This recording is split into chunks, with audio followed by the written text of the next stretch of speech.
Bueno, buenos días a todos. Estamos aquí dentro de este programa de charlas relacionadas con la ingeniería biomédica de la Universidad CEU San Pablo y hoy tenemos aquí a Josué Pagán.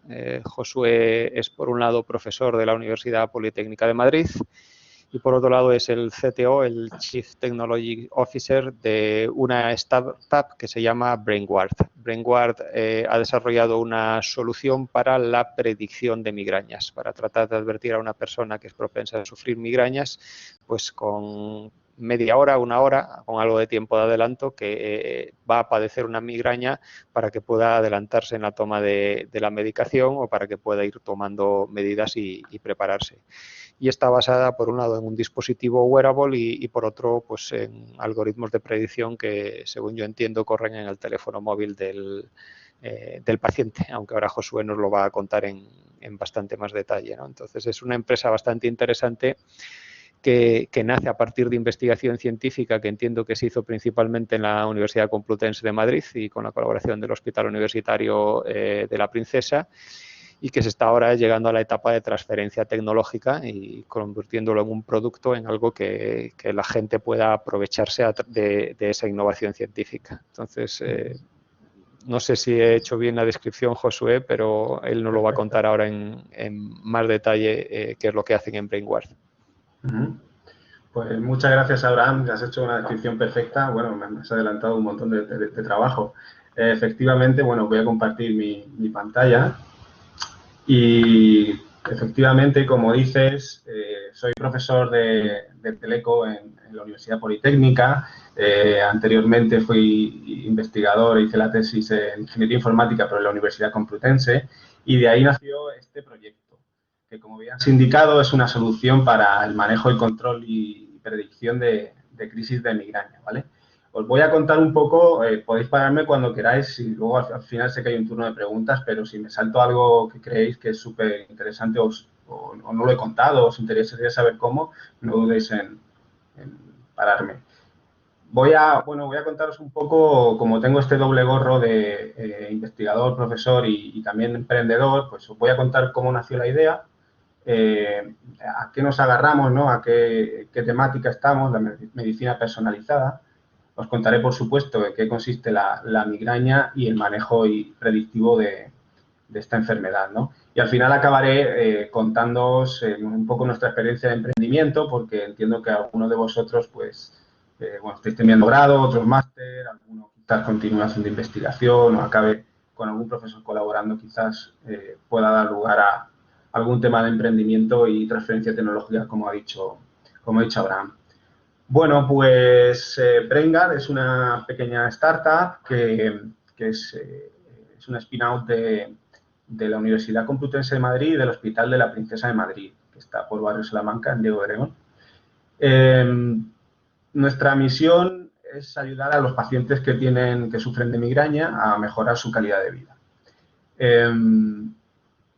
Ahora os contaré, pero la migraña es una enfermedad altamente prevalente y muy discapacitante.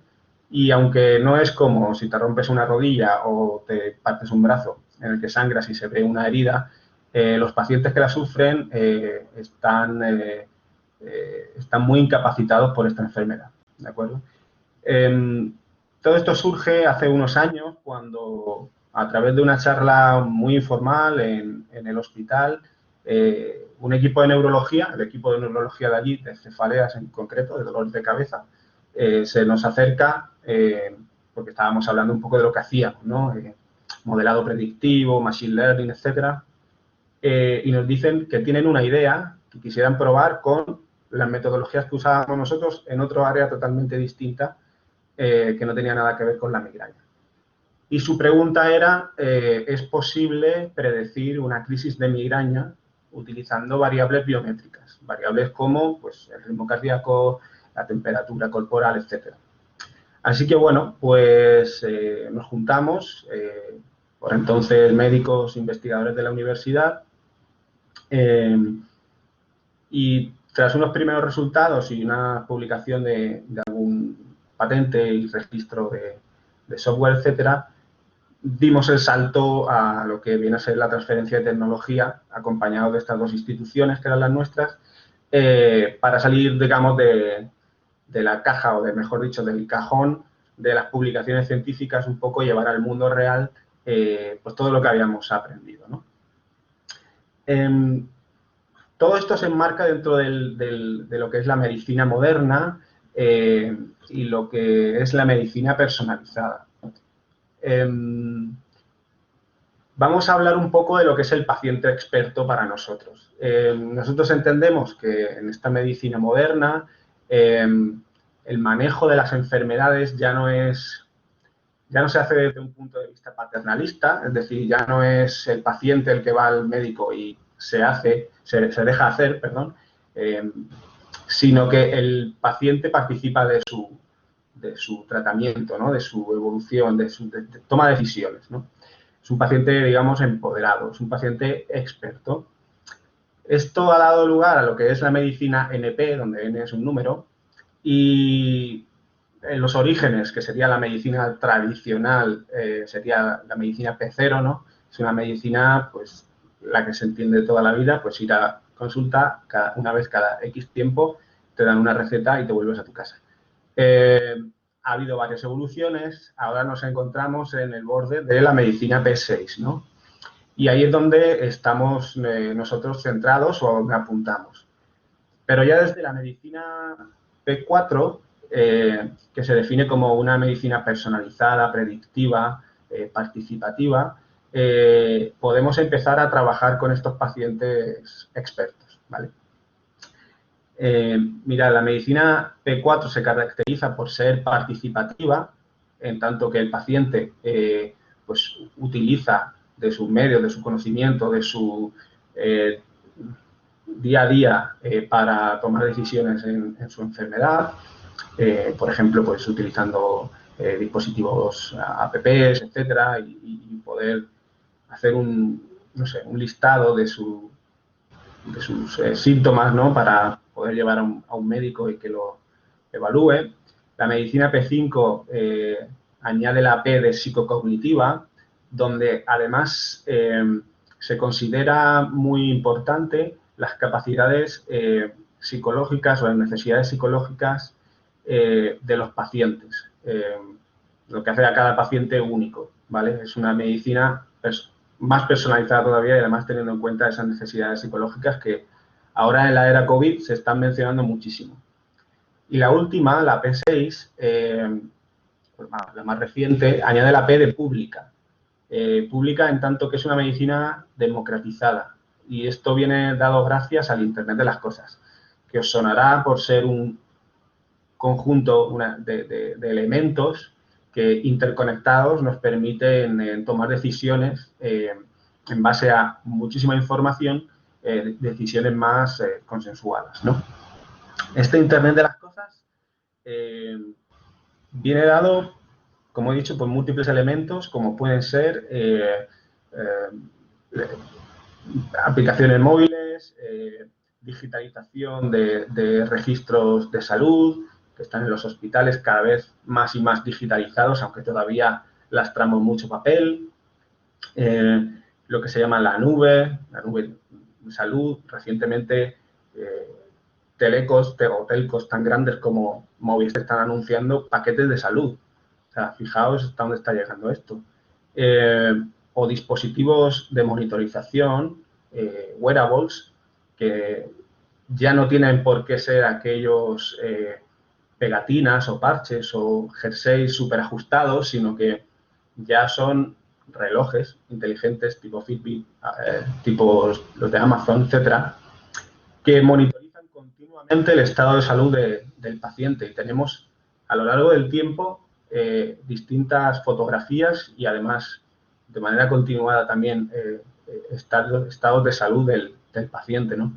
Bueno, pues todo eso, toda esa cantidad de datos recogidos se puede ensamblar y da lugar pues a la era del e-health, ¿no? De la salud digital. Que seguro que os suenan todas estas palabras porque en el máster de bioingeniería o en la carrera os la mencionarán día sí día también, ¿no? Que sea inalámbrico, que no sea intrusivo. Es decir, si queremos monitorizar a un paciente, no queremos producirle un pinchazo o o tomar muestras de forma intrusiva, ¿no? Que sea ambulatorio, es decir, que lo pueda hacer en su casa. Queremos inteligencia artificial, queremos Big Data, queremos aplicaciones móviles, dispositivos, etcétera, ¿no? Bueno, pues todo eso es lo que a nosotros nos agarrábamos, ¿no? Claro, esto es un habilitador muy potente porque tiene muchas capacidades. Como digo, un paciente desde su casa, en una monitorización ambulatoria, puede ser seguido remotamente, ¿no? Aplicaciones como ahora mismo, como la de COVID, ¿no? Podemos hacer predicción de crisis, como ahora os comentaré, de crisis de migraña, pero también hay otras empresas, investigaciones, que hacen, bueno, detección de crisis epilépticas o ya no tiene por qué ser una enfermedad, vamos a decir, temas de concepción, para temas de fertilidad, etcétera. También hay predicción de días fértiles, hay varias alternativas en el mercado ya. Bueno, todo esto, de manera objetiva, permite tomar decisiones del tratamiento, decisiones de concepción, etcétera, etcétera, y generar este tipo de alarmas o alertas en tiempo real. Esta integración de los datos no viene gratis. Vivimos en un mundo que está lleno de ruido no solo eléctrico, sino entendido ruido como un dispositivo wearable, imaginaos, una pulsera Fitbit en vuestra muñeca, pues todo el ruido que no esté relacionado con la propia enfermedad. O imaginaos un paciente con Parkinson. Todo lo que haga que no sea de Parkinson, pues no sé, sería ruido para detectar el tema de la enfermedad. En el caso de migraña, os contaré, pues lo que serían actividades cotidianas, ese movimiento podría ser ruido, pero también es ruido desconexiones del sensor. Nosotros empezamos con unos dispositivos que fabricamos en nuestro laboratorio, en la universidad, y eran dispositivos cableados. Bueno, pues cada cable era un problema. Cada cable, además, luego llevaba varios electrodos. Pues cada electrodo también era un problema si no se ponía bien, ¿no? Todo eso es ruido. También tiene el problema de la adherencia. El Big Data no funciona sin data. Necesitamos datos, y además muchos, por eso es Big.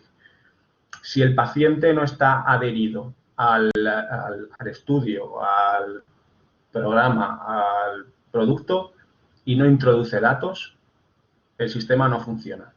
Es así de simple, pero es catastrófico.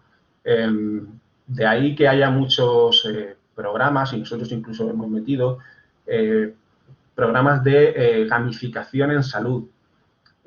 Darle algo al paciente a cambio de sus datos. Suena un poco maquiavélico, pero es así. ¿Y qué le puedes dar? Bueno, a la gente le encanta verse. Información sobre sus datos. Por supuesto, tienes que darle el dato masticado y procesado, porque la gente no es experta y no conoce, no entiende una gráfica que nosotros a lo mejor estamos acostumbrados a ver. Pero si le explicas un poco la tendencia de sus datos, pues le gusta, ¿no? O le haces un resumen de su evolución, o le ayudas en programas a corto o a largo plazo a mejorar algún síntoma, etcétera. Pues todo eso mejora la adherencia del paciente, por lo que introduce más datos, o los introduce bien, o los corrige si estaban mal, etcétera, y te permite tener datos de calidad. Otro problema que tenemos todos, y las startups de bioingeniería o las empresas de bioingeniería todavía más, es el tema de los procesos de regulación. Bueno, todos nos regimos ante ya la ley de datos, pero añadido a eso, tenemos todo el tema de certificaciones médicas, productos médicos, etcétera. Que la burocracia es una máquina que arrolla con todo y esto no iba a ser menos. Y está muy bien, porque hay que proteger la salud de la gente, ¿no? Pero es un tema que, bueno, lleva tiempo, es costoso, etcétera, hay que tenerlo en cuenta. La monitorización 24/7, eso es lo ideal, pero en nuestro caso no siempre es posible. Por supuesto, si llevas un dispositivo wearable que no se puede sumergir por el tipo de electrodos que lleve, etcétera, pues ya sabes que habrá periodos del día en el que no vas a poder monitorizar. O si necesitas cargarlo y tu dispositivo consume mucho, pues ya sabes que habrá periodos del día en el que no vas a poder monitorizar, etcétera, etcétera. Todo eso hay que tenerlo en cuenta. Además, no sé si estaréis muy familiarizados, pero cada vez más y más, el tema de visualización de los datos es un área per se en el mundo del data mining y el machine learning, ¿no? Porque te permite entender, como os decía, y explicar mucho mejor cosas que están sucediendo, ¿no? Y, por supuesto, el número reducido de datos. No tanto en cantidad, sino a lo mejor en sensorización. Como os digo, nosotros empezamos con un dispositivo cableado en el que podíamos recoger muchísimos sensores, pero cuando pasamos al mundo real, en el que la gente no quiere llevar una caja llena de cables, lógicamente, por todo el cuerpo, pues te tienes que ceñir a una muñeca y en la muñeca pues se puede medir lo que se puede medir. Y la gente no quiere llevar dos muñecas, dos pulseras, ni quiere llevar múltiples sensores en el cuerpo, que es el paradigma que desde siempre se ha ido enseñando o mostrando con dispositivos wearable, ¿no? Entonces, claro, tenemos restricciones por todos estos sitios. Bueno, pues os he ido adelantando y ya me meto en harina. En todo este paradigma nos centramos en la enfermedad de la migraña, ¿no? La migraña es una enfermedad altamente prevalente, casi entre el 12 y el 15% de la población mundial, más de 1.000 millones de personas en todo el mundo, y supone unos costes de más de 5.000 euros por paciente y año a las arcas públicas y privadas. En la actualidad no existe cura contra la migraña, por lo que los pacientes suelen sobremedicarse. No saben cuándo va a llegar la crisis, se toman muy tarde la medicación, esta no hace efecto y tienden a la sobremedicación. Otro problema que tienen los pacientes es que esta enfermedad, de la que se conoce poco, vamos a decir relativamente, para los pacientes todavía es más desconocida, hasta el punto de que los pacientes migrañosos diagnosticados, que solo el 20% de ellos lo está, incluso confunden cómo se llama su propia enfermedad. Y es que en español, para esta enfermedad tenemos la palabra migraña y la palabra jaqueca. Bueno, pues es lo mismo, cambia la etimología, una romana, otra es árabe, pero los pacientes piensan que tienen uno u otro y que una duele más y otra duele menos, ¿no? O sea, fijaos el desconocimiento que hay. El comprender su condición, el no comprenderla, hace que los pacientes tiendan mucho al tema foro, al tema web raruna, y los pacientes vienen con más dudas que soluciones y a veces extrañas respuestas que no ayudan en nada, ¿no? Y esto es un problema porque la monitorización entre visitas, los pacientes suelen ir a consulta neurológica pues 3 o 4 veces al año, quizás más algunos de ellos, no existe. Es decir, salen después de 10 o 15 minutos de consulta y hasta dentro de 3 o 4 meses no vuelven a saber nada de su médico ni viceversa, el médico del paciente. Por lo que ahí suceden muchas cosas. La migraña evoluciona con los años del paciente, suele durar más de 30 años la enfermedad, suele aparecer en la adolescencia y acaba en la senectud, más o menos. Y además tiene alto componente subjetivo. Es cierto, y habréis oído, de que un paciente se conoce muy bien, ¿no? En este caso se conoce muy bien sus migrañas, sabe cuáles son sus síntomas, muchas veces sabe que le va a provocar una migraña, pero realmente es un poco difícil encontrar la objetividad dentro de tanta subjetividad, ¿no? Y es difícil esa monitorización y seguimiento, ¿no? Bueno, pues ahí es donde proponemos, como bien mencionaba Abraham, una solución, digamos, 360, que abarca toda la migraña en su completo, en el que se hace un seguimiento preventivo y predictivo de las crisis de migraña, ¿no? Utilizamos un dispositivo wearable, en el caso que veis en la imagen es un dispositivo comercial de investigación que es con el que hemos trabajado Hasta la fecha estamos desarrollando el nuestro propio. Hasta la fecha no está disponible. Además, aunque hemos hecho los primeros testeos, la fabricación se ha parado debido al COVID. Pero este dispositivo es el que monitoriza variables biométricas como la temperatura, sudoración, ritmo cardíaco, que se procesan y que generan una alerta al paciente cuando va a sufrir una crisis. Por temas de consumo de batería, de seguridad de los datos, en este caso la predicción se hace en el dispositivo, no sale al móvil. Aunque sí que es verdad que hay cierta conexión entre el móvil y el dispositivo. Por supuesto, los datos de tanto en tanto tienen que subir a la nube para generar nuevos modelos predictivos y reentrenar. Al final, como os he dicho, la migraña evoluciona y hay que tener en cuenta los cambios que tiene la enfermedad con el tiempo, incluso con la estacionalidad. Muchos de los pacientes que sufren de migraña achacan los cambios a cambios atmosféricos. Se producen sobre todo pues, las transiciones primavera-otoño, en las que bueno, los cambios atmosféricos son más brutos, ¿no? Y bueno, pues hay que adaptar los modelos, ¿vale?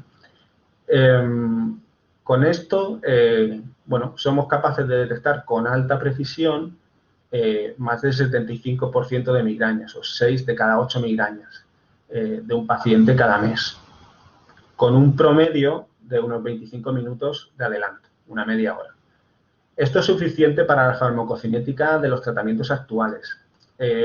Los tratamientos actuales de migraña, digamos los orales, las pastillas, tienen unos tiempos de respuesta alrededor de 15 minutos, depende del fármaco, ¿no? Pero 10-15 minutos.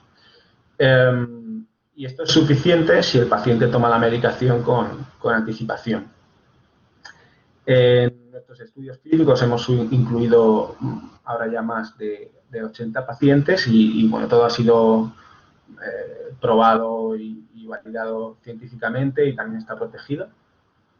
Y como veis, bueno, una de las imágenes que veis aquí es este programita que tenemos un portal para los pacientes y otro para los médicos que hagan seguimiento. Aquí veis uno de los pacientes, en el que a los pacientes les damos esa cierta gamificación para que bueno, hagan un seguimiento de sus datos y que comprueben efectivamente que están haciéndolo bien, ¿no? Que están subiendo los datos, cuántas migrañas se han predicho. Además, tenemos mucha vocación en la parte educativa del paciente. Queremos que aprenda bien, no queremos que aprenda de foros raros de Internet. Así que, bueno, tenemos juegos como enseñarle al paciente a distinguir ciertas cosas de su enfermedad, etcétera, ¿no? Y es un seguimiento continuado. Esto lo llevamos en BrainGuard desde el origen. Como os he dicho, desde el origen de la enfermedad. Como os he dicho, solo el 20% de migrañosos están diagnosticados. Seguro que conocéis mucha gente que tiene migraña, ciertamente, sobre el 15% de la población, pero si preguntáis muchos más, dirán que ellos tienen migraña o que ellas tienen migraña, y en realidad quizás no lo sea. Hay más de 100 tipos de dolores de cabeza, la migraña es solo uno. Para nosotros es muy importante este prediagnóstico, porque no queremos, como empresa por un lado, como médicos y científicos por otro, que una persona que no es migrañosa, sino que tiene otro tipo de enfermedad, de dolor de cabeza, utilice nuestro dispositivo, nuestra aplicación. ¿Por qué? Pues porque si va a fallar. Esto está entrenado para la migraña, que tiene unos síntomas concretos y las variables se alteran de una forma distinta para cada tipo de migraña, de cefalea, porque tienen orígenes distintos, ¿no? Entonces, el prediagnóstico para nosotros es muy importante. Así que trabajamos en que los médicos de atención primaria, que son quienes derivan luego a neurólogos en los hospitales, estén concienciados de esto y hagan un buen diagnóstico, ¿vale? Así que hacemos este acompañamiento al paciente entre visitas utilizando la app. Y como decía, en esta parte educativa que tenemos, queremos y damos al paciente vídeos y recomendaciones sobre su enfermedad de manera personalizada. Cada paciente tiene sus síntomas específicos. Hay grupos de pacientes, por supuesto, y grupos de síntomas. Y de manera personalizada al paciente se le va enseñando a detectarlos para que sean capaces ellos de prevenir y prever una situación que, pues, por ejemplo, les pueda decidir llevar la medicación si van a salir a cenar fuera. Y luego, para los médicos, generamos una serie de reportes en formato digital para que puedan hacer un seguimiento objetivo de la evolución del paciente. El paciente actualmente va al hospital cada 3-4 meses con un papel, con suerte, o con un calendario donde ha ido apuntando 4 cosas. Con eso es muy difícil ajustar el tratamiento porque, como digo, evoluciona con los meses y con los años. Es muy difícil y se hace muchas veces a prueba y error, ¿vale? Y luego, un punto muy importante de BrainGuard es la investigación y el desarrollo, que por nuestros orígenes la llevamos dentro. Nuestro objetivo, menos dolor, menos intensidad y que la medicación sea efectiva.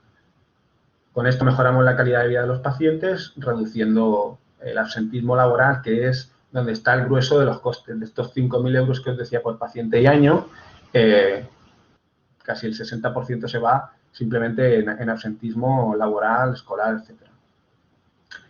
El empoderamiento del paciente es muy importante porque necesitamos que se sienta empoderado utilizando nuestro dispositivo, nuestra aplicación, y nos den información, datos, que es lo que nutre a los algoritmos. Así que todo esto genera un nuevo paradigma, ¿no?, en el manejo de enfermedades crónicas, en concreto nosotros en el caso de la migraña, ¿no?, pues tenemos una predicción continuada y una alerta que hace que sea la toma de la medicación efectiva, ¿no? Aquí entran nuevos paradigmas en el estudio de cuál es la mejor medicación y cuándo tomarla, ¿no? Y ahí, bueno, todavía pues hay investigaciones abiertas, etcétera. Os voy a enseñar un poco qué es el producto. Bueno, este es la aplicación, todavía no está en el market. Esperamos salir a principio de año, en el primer trimestre del año que viene. Pero un poco es lo que veis aquí, una colección de datos muy simplificada de síntomas y de disparadores de la migraña, un apartado de prevención y consejos sobre la enfermedad y un calendario para recoger los síntomas y explicar todo lo que ha sucedido alrededor de la enfermedad para los médicos. El reporte se genera tanto para pacientes como para médicos y permite ver bueno, pues una evolución y la mejora de los tratamientos que haya ido poniendo el paciente. Luego tenemos, como digo, una parte muy investigadora y para nosotros es muy importante la investigación en este ámbito. Así que tenemos una plataforma digital para investigadores en migraña, en concreto, neurólogos que se dedican a este tipo de enfermedades, en el que pueden hacer un seguimiento y evaluación de los pacientes que tienen bajo un estudio.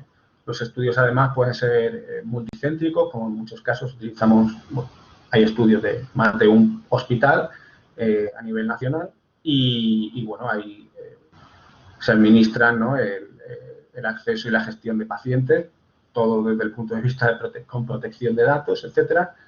Y además se le devuelven estadísticas y datos procesados utilizando inteligencia artificial que escapa del entendimiento tradicional de estadísticas clásicas que tienen los médicos, ¿no?, y les permite ver un punto más allá. ¿Cómo funciona la tecnología? Bueno, pues no sé si habéis estudiado ya, estaréis en ello o lo estudiaréis. Pues utilizamos sobre todo técnicas de Machine Learning, ¿vale? Utilizamos varias técnicas dependiendo para qué, pero bueno, este es un ejemplo en el que utilizamos algoritmos de espacios de estado, en el que se va viendo la evolución de las variables biométricas que os he contado antes, ¿no?, y somos capaces de predecir la curva, cómo va a ser la curva del dolor del paciente. Si la negra es la curva que marcó el paciente, esta naranjita sería la predicha, ¿vale? Que estaría desplazada, en concreto en este caso, pues una media hora antes de que aparezca, ¿no? Lo que nos permite pues, tomar la decisión de cuándo generar una alarma o no. Tengo un par de vídeos, intento ser breve, os enseño un poco para cómo funciona. No sé, Abraham, si me paso de tiempo, avísame. No te ocupes demasiado porque tenemos tiempo, ¿vale? Vale. Bien, pues a ver. Mirad, aquí... Vale. Aquí lo que os muestro es bueno, es la evolución en crudo de las señales, de tres de las señales que monitorizamos, que son la temperatura distal, en este caso en la muñeca, la sudoración del paciente y el ritmo cardíaco, bueno, de una paciente en nuestro estudio. Abajo lo que veis es bueno, una probabilidad de dolor y la alerta que generaría el sistema. Pues el paciente, en este caso la paciente, pues se fue a dormir alrededor de las 10 de la noche y eventualmente a la mañana tuvo una crisis de dolor. Esta migraña le despertó. Era domingo, ¿eh? Entonces, la migraña le despertó y ya, bueno, le fastidió el día, por supuesto. Lo que permitió la detección, bueno, la generación del algoritmo de esta paciente es predecir la crisis con anterioridad para generar esta alerta, poder avisarle que tome la medicación. Como, bueno, en este caso era un estudio retrospectivo, perdón, no se le había dado la alerta, por supuesto, porque no lo estábamos proporcionando, pero la paciente sufrió la crisis, la detectó tarde, tomó 2 medicamentos. Como os digo, estos son medicamentos específicos, no son ibuprofenos, no son paracetamol, que también los toman, sino que son medicamentos específicos que tienen efectos secundarios. Entonces, luego sucede lo que se llama la resaca de la migraña, ¿no? Son pacientes que quedan el resto del día pues adormilados, un poco zombies, ¿no? De ahí la importancia de alertar antes de que sufra el dolor. Y por otro lado, os quería enseñar la importancia que tiene también en el procesamiento de las señales la detección de todos estos problemas de ruido que os he mencionado.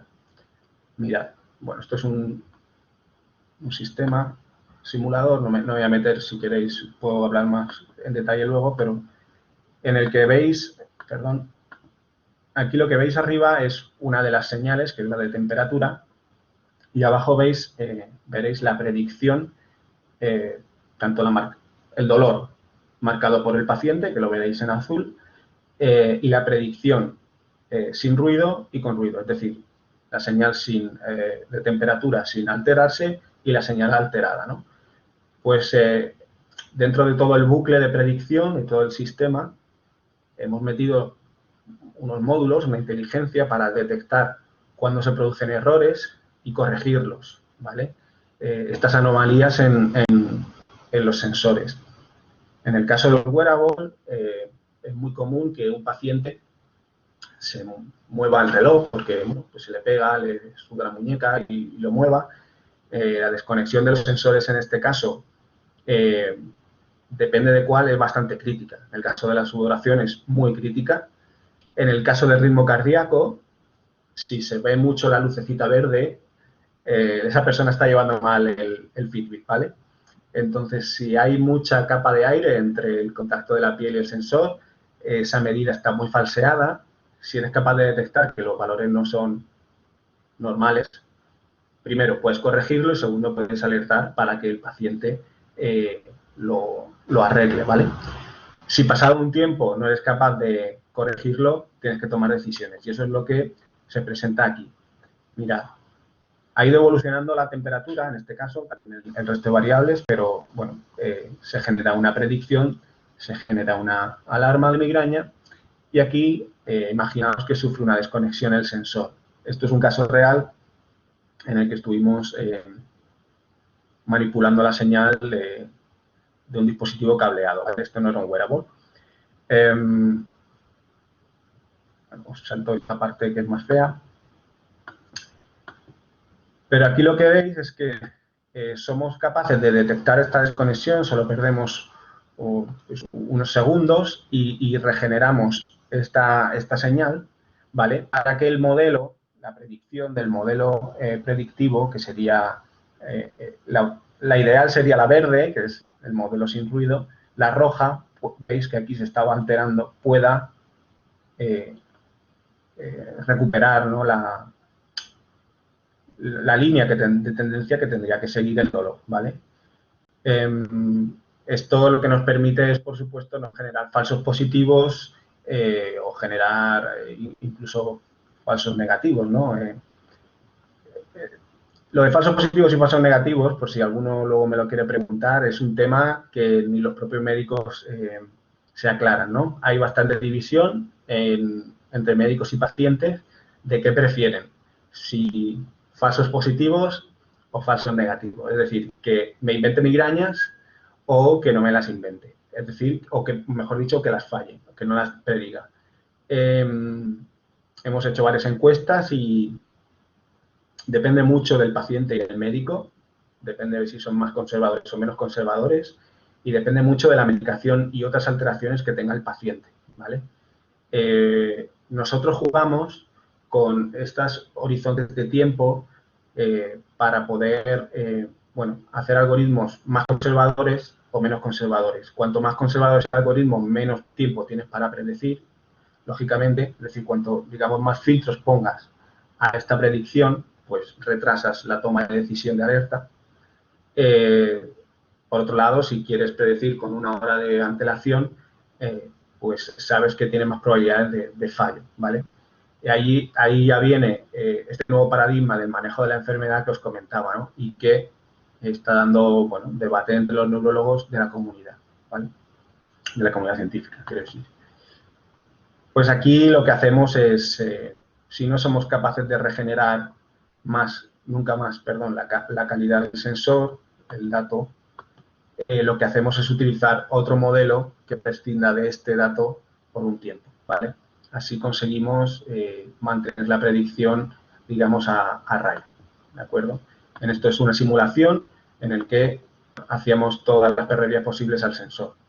Lo conectábamos, lo desconectábamos, lo llevábamos a saturación. Imaginaos que se moja el dispositivo, pues satura o desconectas completamente el dispositivo, ¿vale?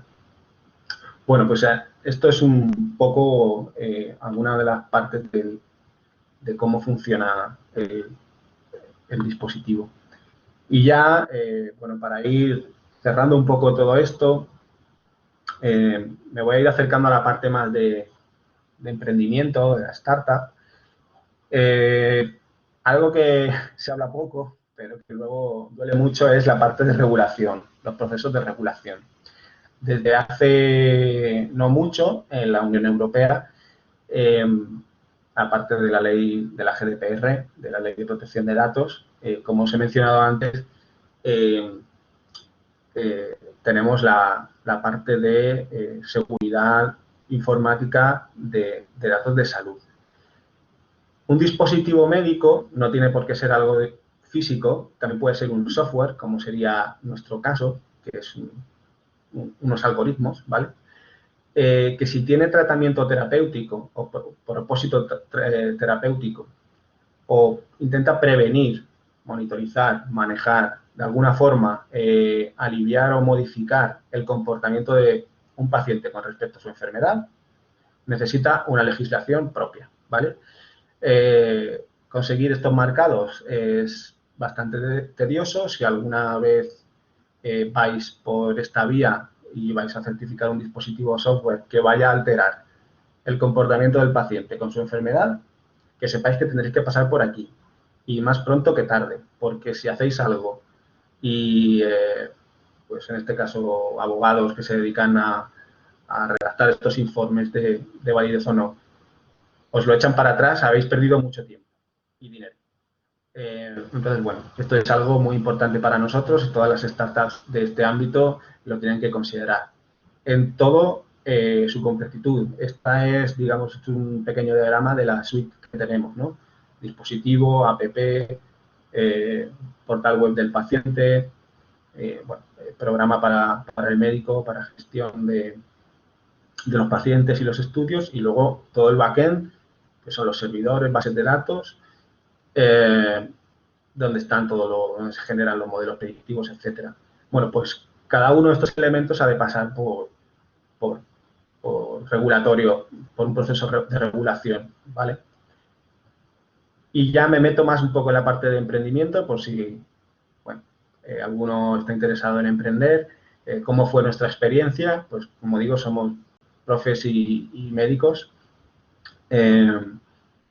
Y al principio, bueno, también había estudiantes de doctorado, como fue mi caso, estudiantes de grado y de máster, que, bueno, a partir de una patente y de un par de publicaciones que salieron en los medios de comunicación, pues nos contactaron de la Fundación Madrid+D, que tienen un programa de emprendimiento para empresas del ámbito bio, ¿vale? Que se llama Health Start. Y, bueno, nos contactaron animándonos a dar ese paso de salir del laboratorio e ir más allá, ¿no? Aquí lo que te explican es cómo funciona el mundo real y es bastante diferente de lo que esperamos en la universidad. Aprendes palabras nuevas, lenguajes nuevos que hay que considerar, aprendes a hacer planes de negocio, etcétera, y te das cuenta que es muy importante y el contexto en el que estamos. La cooperación entre universidades y compañías es algo fundamental en ambas direcciones. Y en España, bueno, pues no se da mucho el caso, cada vez más, lo que pasa es que es un poco torpe todavía. En otros países, tanto de la Unión Europea como en Estados Unidos, esto es muy natural desde hace mucho tiempo y la proliferación de startups biomed es mucho más fácil.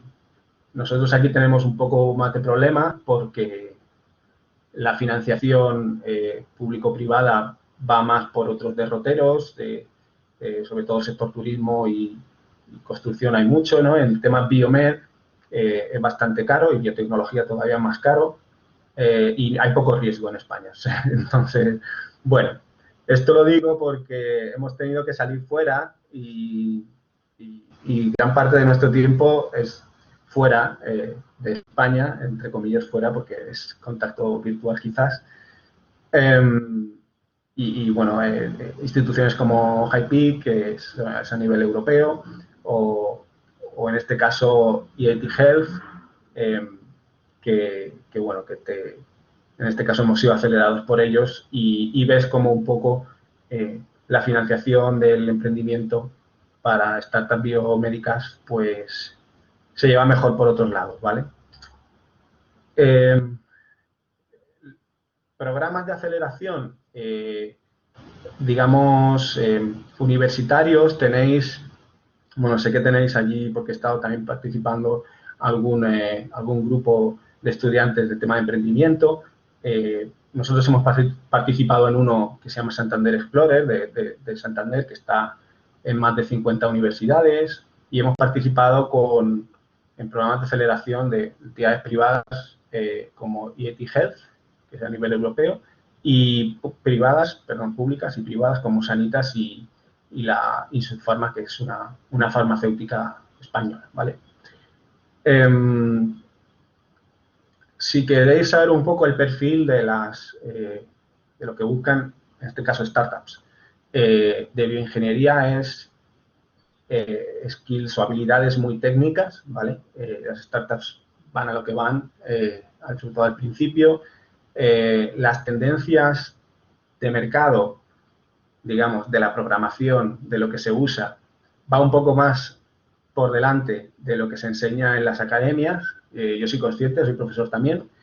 Entonces hay veces que no queda otra que complementar, si queréis, un poco lo que se enseña en las universidades con algún tipo de, no sé, programación, curso externo, MOOC online, etcétera, porque luego se pide, aunque os parezca así, los programas académicos van más lentos por su propia naturaleza, pero la tecnología va más rápido y hay tendencias y tendencias y hay que estar a la última, ¿no? La presentación la he puesto en inglés, no por pedantería ni ninguna otra cosa, es que el lenguaje que se habla es el inglés. Como os he dicho, no os engaño si el 90% del tiempo que dedico a mis reuniones es con gente de fuera de España, y si están en España nos imponen también el inglés porque eso va a ser utilizado posteriormente por alguien fuera. Pues si es con un inversor, pues el inversor seguramente aquí tenga un capital, pero el mayor capital esté fuera de España. Si es un programa de aceleración, como en el caso de Santander Explorer, al final acabas en un programa internacional, como fue nuestro caso, que es en inglés también, etcétera, etcétera. Así que os animo, sin que sea para vosotros un problema ni una pesadilla, a incorporar el inglés en vuestra jerga, porque es un poco el lenguaje que se habla y sobre todo mucha pasión.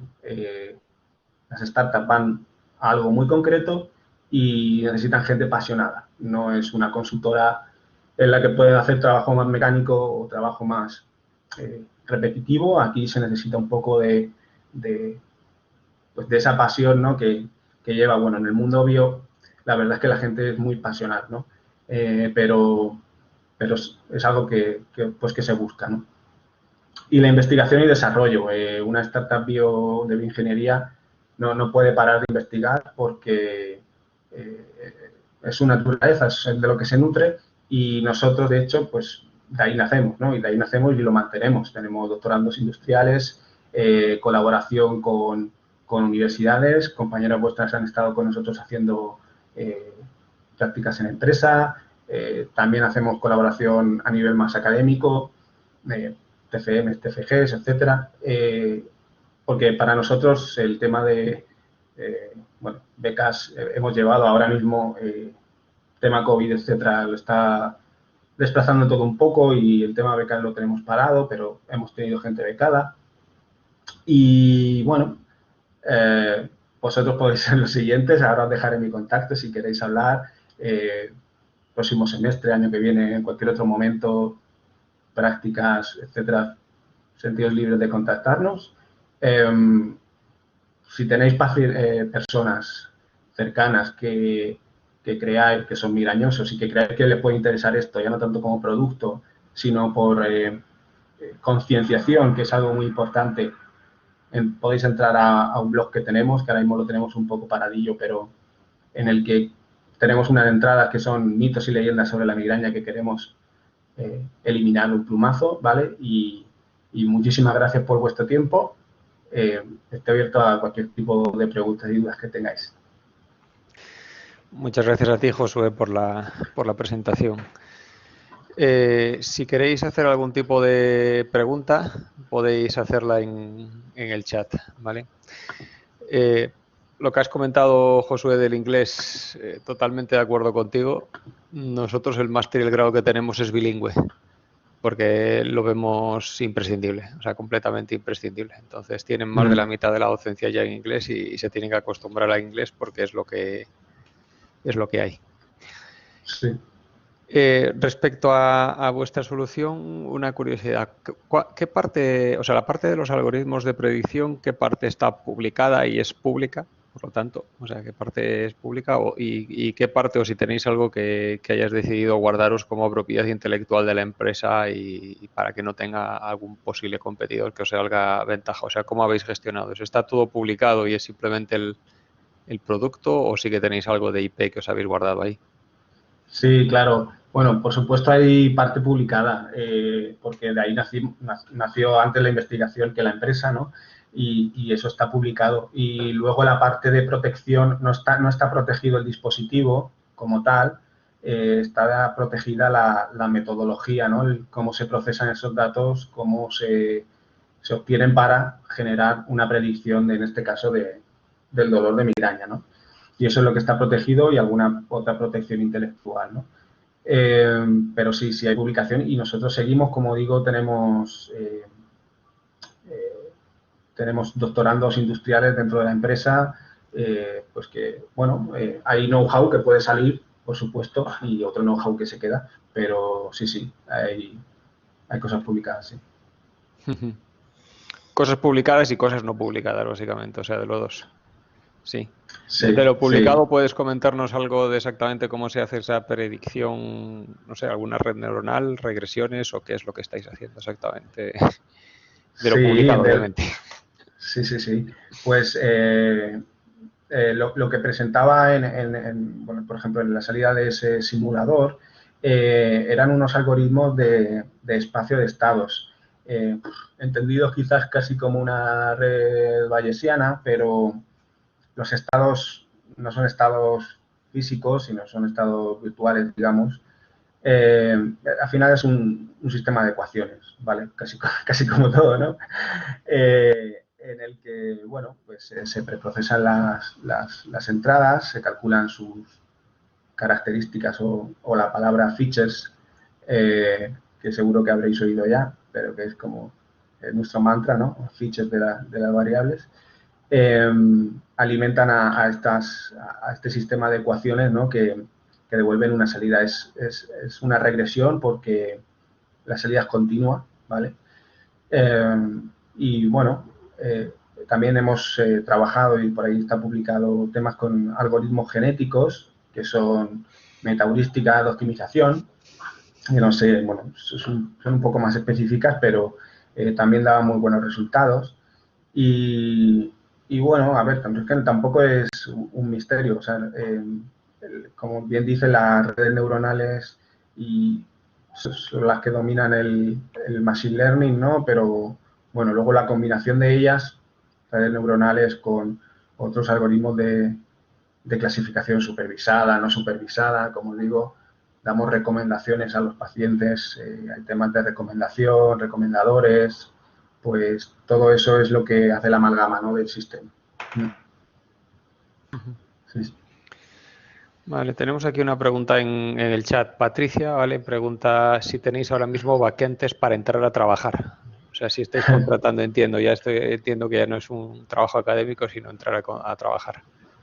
Pues ahora mismo no, pero esperemos que pronto sí.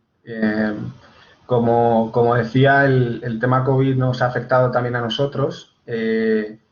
Todo lo que hacemos, como digo, que tiene que estar, tiene una parte de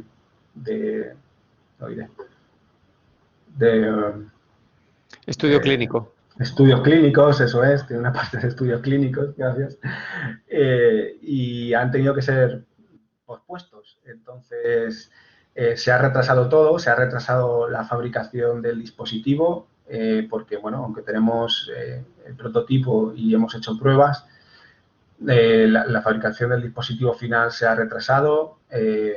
Entonces, ahora mismo estamos todos muy parados. De hecho, parte de causa, no sé si al final ha sido una parte buena, ¿no? Nosotros, nuestro core es la predicción utilizando el wearable.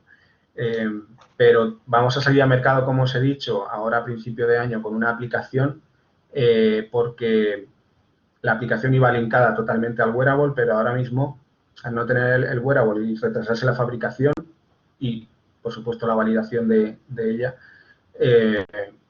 hemos decidido salir al mercado ya, porque no podemos esperar más con la aplicación, ¿vale?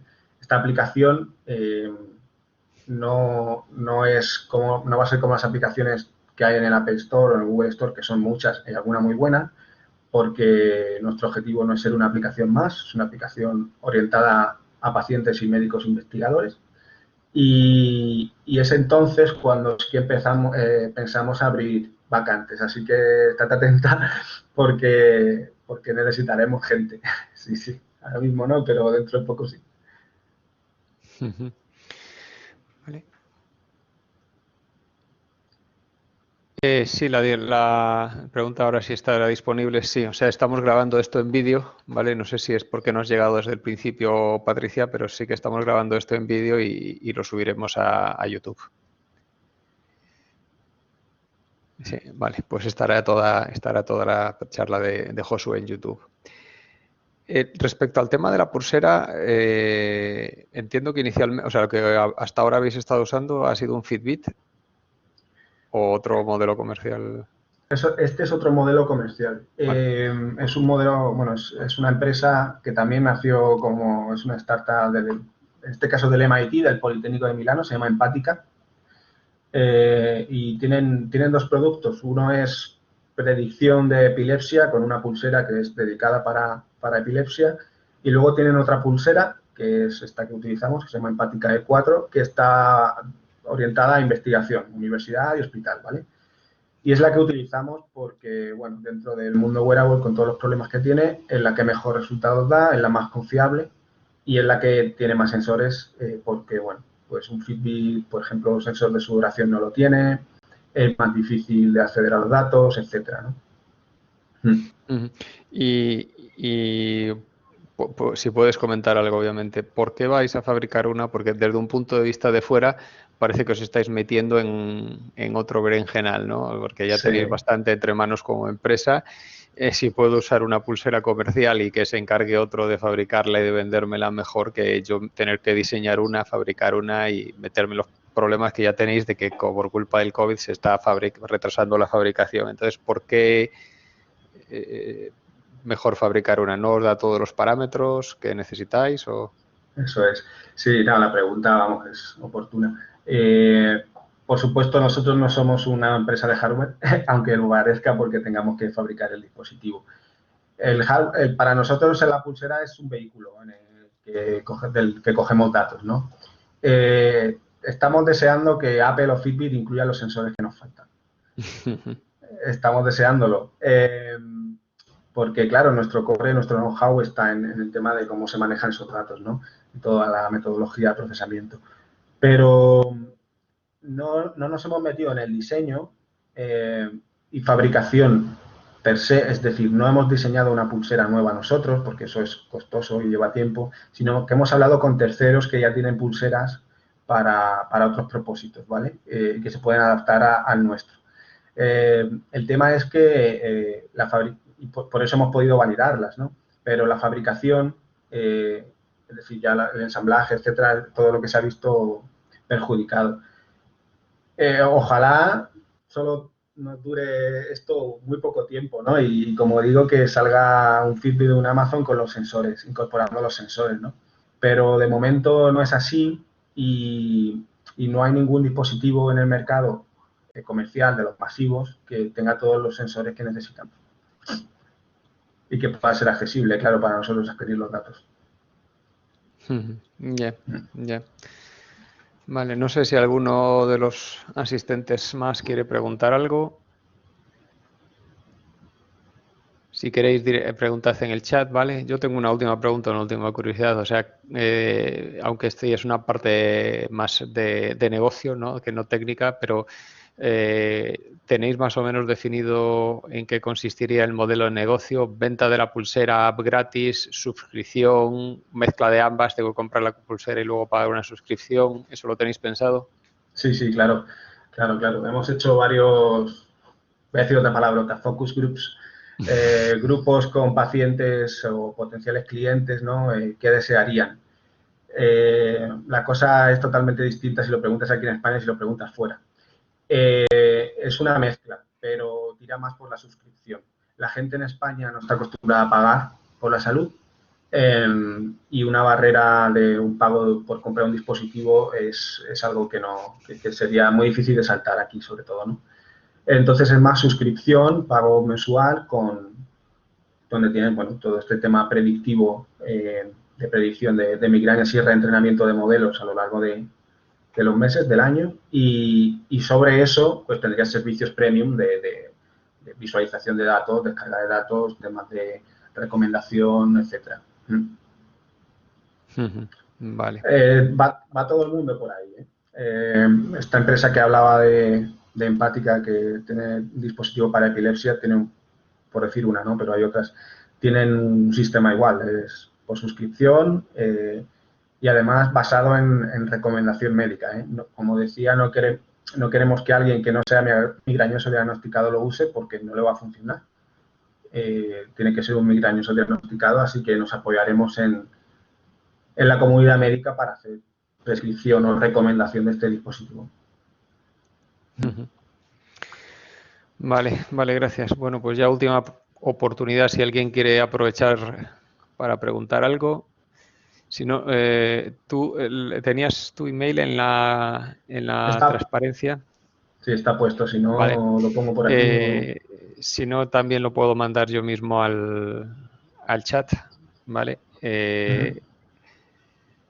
Entonces, si alguien está interesado en explorar opciones de hacer algunas prácticas o algún tipo de trabajo académico, entiendo que eso sí que estáis ahora mismo abiertos, que no directamente a contratar, ¿no? Sí, Hasta que se cambie un poco. Vale, os dejo el correo de Josué y nada, parece que hoy se han animado un poco a gente a preguntar, así que yo creo que si no hay más preguntas, muchísimas gracias, Josué, por la presentación, ¿vale? Y nada, te pasaré el enlace de YouTube cuando tengamos esto colgado en YouTube, ¿vale? Muchas gracias a ti por organizar estas jornadas que me parecen muy interesantes para los chicos y nada, ánimo a todos con vuestros grados y máster. Un saludo. Están agradeciéndote, yo no sé si estás viendo el chat, están escribiendo ahora varios de ellos, gracias, vale, pero